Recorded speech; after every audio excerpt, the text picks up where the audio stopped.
Hey guys, it's Derek from Pacific Coast Auto taking a look at this Altezza Gita, which is the Sport Cross, or I guess in the US it's called the Lexus IS300 Sports Cross. Here in Japan it's called the Altezza Gita, which is a station wagon version of their rear-wheel drive inline six-cylinder 3 Series fighter made from Lexus or Toyota in this case. It has kind of a Supra engine in it. It is a 2JZ variable valve timing version of it, but it is the non-turbo version. Still puts out 215 horsepower in the Japanese version of it here, or somewhere around there. So not bad for the size of the car. This one is an automatic transmission. You can get these with the 3SGE engine in them, I believe, but this one here is the 2J version, which would be considered more luxurious here in Japan because you'd have to pay higher taxes on vehicles with over 2000 cc.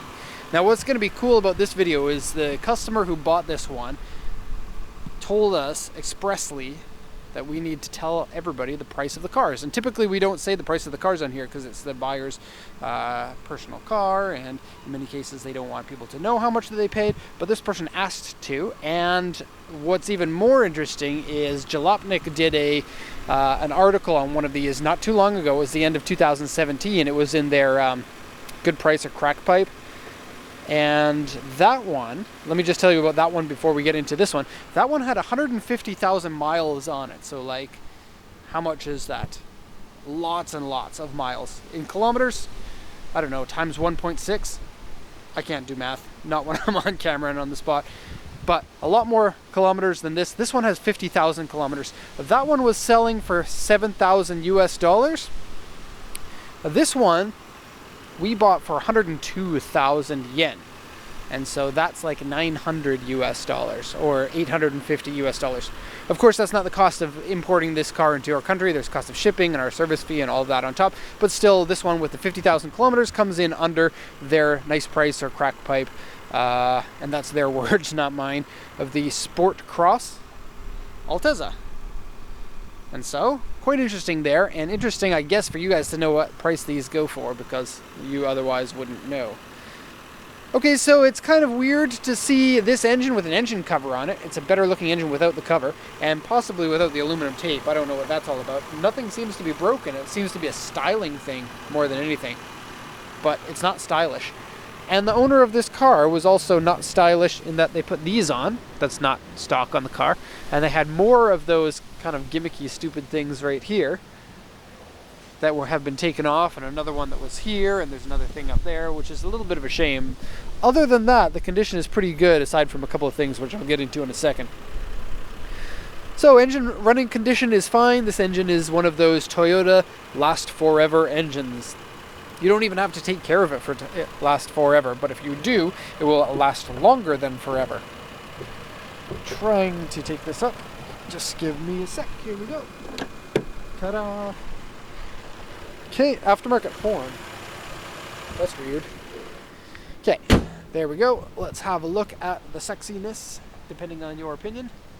I think it's really cool that they made this. Sports station wagons are cool. And Subaru kind of caps the market for them. They only made these in the US for 5 years. I don't know how long that they made them here in Japan. So let's go over the auction sheet here. It's a 2001 with 54,049 authentic kilometers. Automatic transmission, AS300 means it's the 2JZ 3000 cc inline six-cylinder. Kind of a big engine for this size of a vehicle. Cool to have rear-wheel drive as well. And you can select your own gears of the transmission if you want. All 5 of them, I believe. Auction rate 4, interior B. Airbag, ABS, keyless entry, toll collection box. Warranty papers, owner's manual, Navi manual. Interior dirty, wear, and small scratches. Wheels scratch, door mirror scratch, various scratches and dents. And then paint fade on the front bumper and rear bumper. That's the biggest damage on the car, I think. Paint peeling in the back. That's annoying. And the hatch also has a bit of rust that's not mentioned here. Sides are almost free of any damage whatsoever, and so that's really good. The biggest dent damage on the entire side panels of both sides is, I thought it was right here. Maybe I'm confusing it for the other side. Just a sec. Oh, here we go. No. Okay, well, I can't find it. I thought that there was dents there. but could be wrong. Anyways, let's do the once around here. So it's sitting on the stock suspension, and I guess stock everything, except for those little add-on pieces that the person put on. Altezza lights are in a different shape than the typical Altezza to fit the different shaped back end.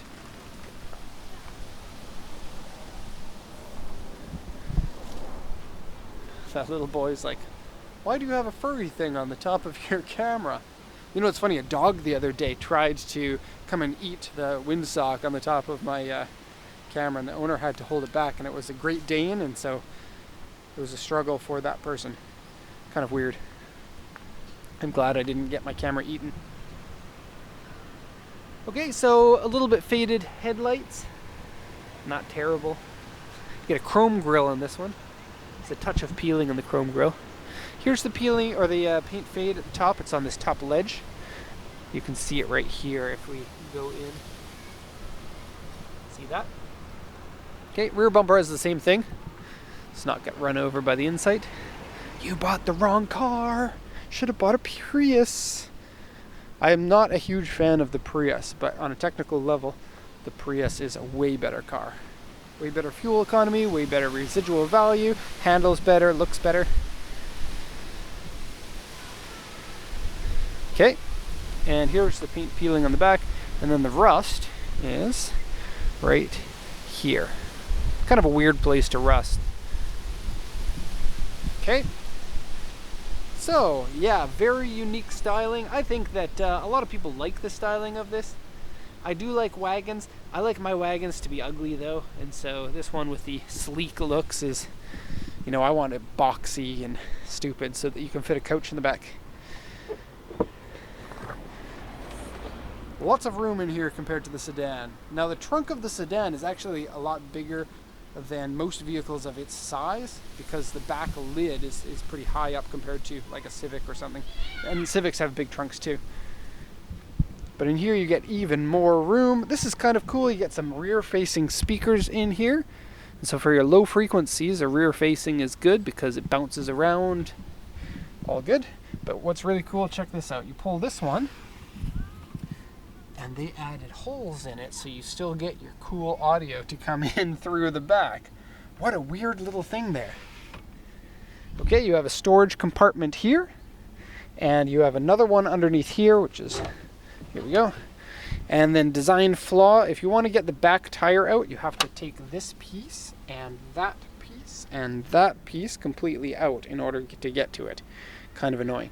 I wouldn't say design flaw, maybe it's more like they decided to do that. I don't like it though.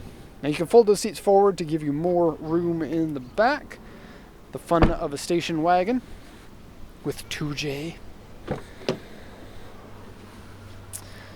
Standard Altezza fare from this part on. It's basically like, here's where your regular Altezza ends.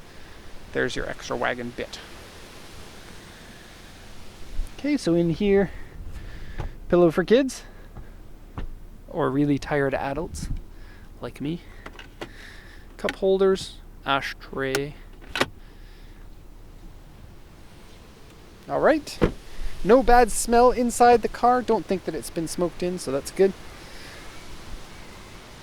Power windows work, folding mirrors works, tweeters, big speakers.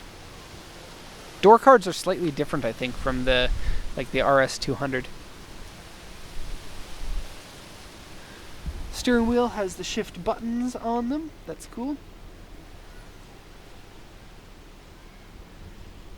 And the neat looking gauges, pretty sporty. Looks different for the automatic because you have this section here that shows you your gear. 54, 135 kilometers. AC works really well. Look at this. A lot of people know about this, but there's still lots of people that don't.